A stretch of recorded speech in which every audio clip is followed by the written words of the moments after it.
Yang ini driver andalan kita, Bung Arif Wildan, Ketua KNPI Kabupaten Aceh Tamiang, selaku Putra Mahkota Kabupaten Aceh Tamiang, mengikuti safari dakwah ke Kabupaten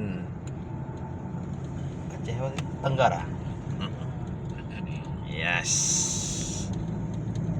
Oke, kita meliput kegiatan Bapak Bupati meluncur menuju ladang dakwah yang sudah disiapkan untuk meraih ridhonya Allah Subhanahu wa taala. Mudah-mudahan pemimpin kita Kabupaten Tamiang diberikan kesehatan, kekuatan lahir dan batin guna memimpin rakyat Tamiang menuju masyarakat yang bermutu.